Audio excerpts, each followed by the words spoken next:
Banyak pihak yang merasa ada kejanggalan di sana-sini. Bagaimana dengan kesaksian Linda yang kini meragukan Peggy yang tertangkap? Apakah kesaksian arwah Vina di awal itu hanya ilusi, atau justru ada fakta yang sengaja ditutup-tutupi?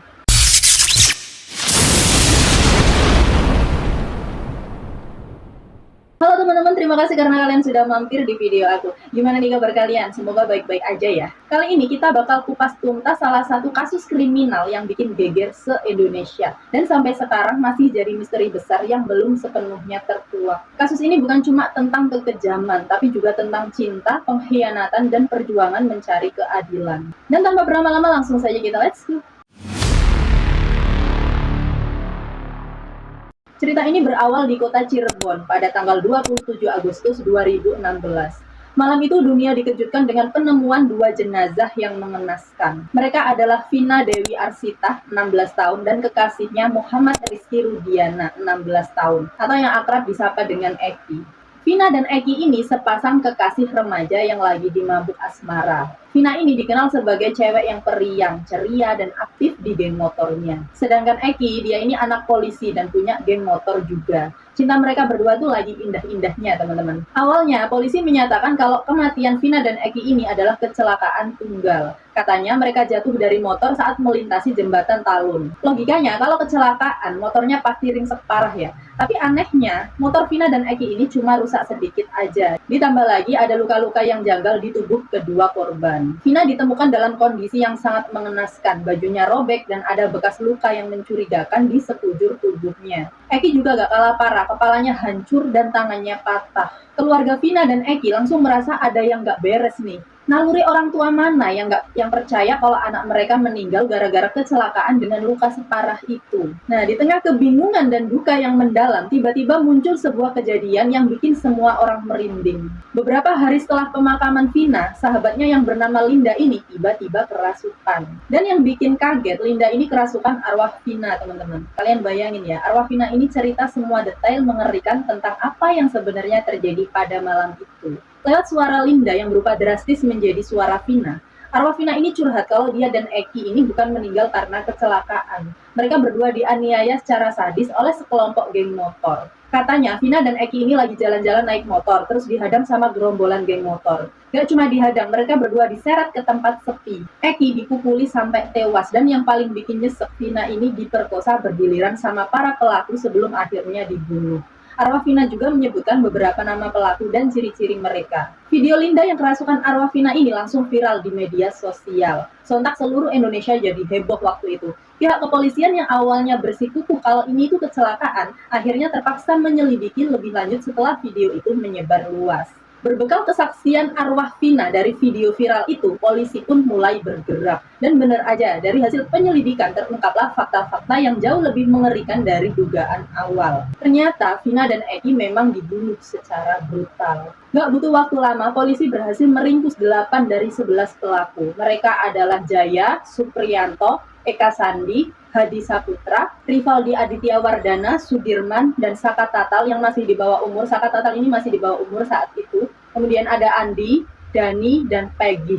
Ketiga nama terakhir, Andi, Dani, dan Peggy ini ditetapkan sebagai daftar pencarian orang atau DPO. Artinya mereka masih buron dan belum tertangkap. Dari hasil interogasi, para pelaku ini mengakui semua perbuatannya. Mereka ini ternyata anggota geng motor yang juga kenal sama Eki. Motif pembunuhan ini diduga karena cemburu dan dendam. Salah satu pelaku, Rivaldi ini diketahui pernah ditolak cintanya oleh Vina. Ada juga yang bilang kalau para pelaku ini dendam sama Eki karena masalah geng motor.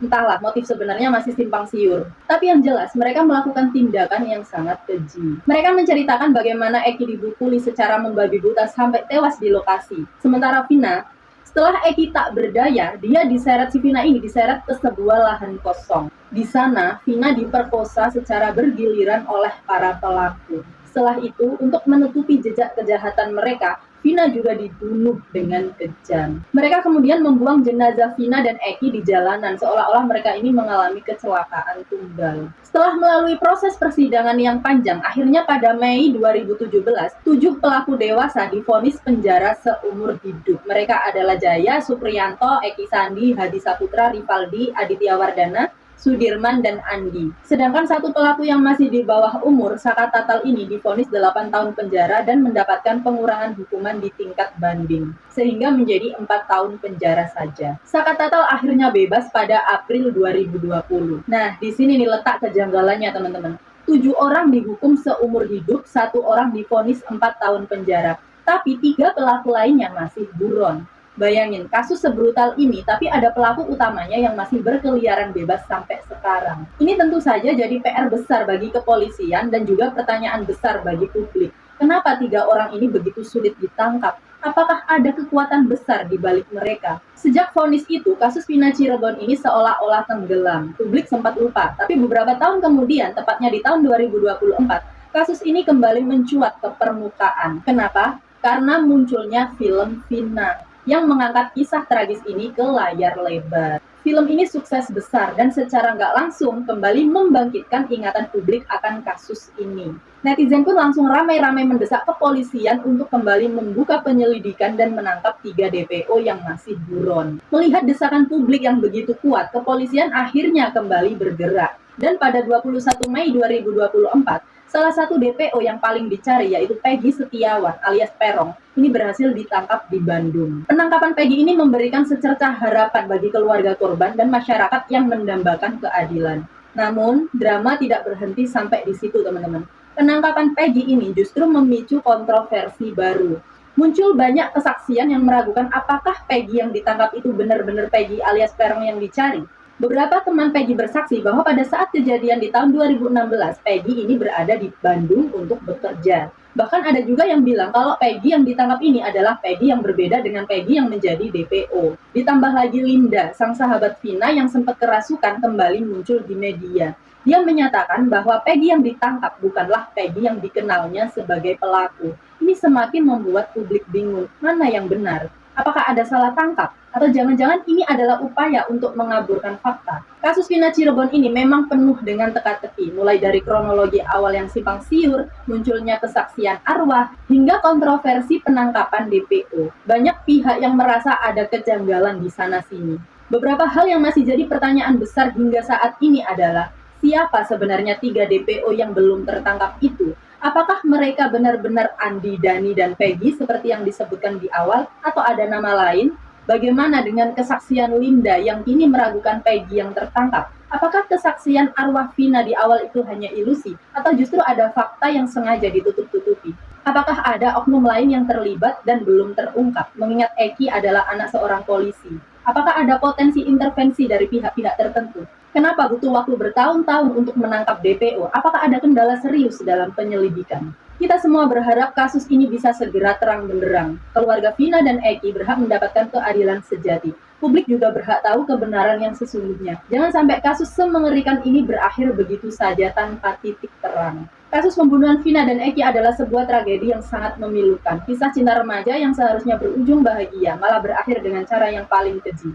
Ini bukan cuma tentang 2 korban, tapi juga tentang bagaimana sistem hukum kita bekerja, tentang bagaimana sebuah kebenaran bisa diselimuti misteri, dan tentang perjuangan tak henti untuk mencari keadilan. Semoga saja dengan kembali ramainya kasus ini, pihak berwenang bisa semakin serius dalam menuntaskan penyelidikan. Semoga semua pelaku yang terlibat bisa segera diadili dan mendapatkan hukuman yang setimpal. Dan yang paling penting, semoga arwah Vina dan Eki bisa tenang di sana, karena keadilan yang mereka impikan akhirnya tercapai. Oke teman-teman, segitu dulu ya cerita misteri kali ini. Gimana pendapat kalian tentang kasus Vina Cirebon ini? Tulis di kolom komentar ya. Dan jangan lupa klik like, share, dan subscribe channel aku biar gak ketinggalan cerita-cerita seru lainnya. Sampai jumpa di video selanjutnya. Bye-bye!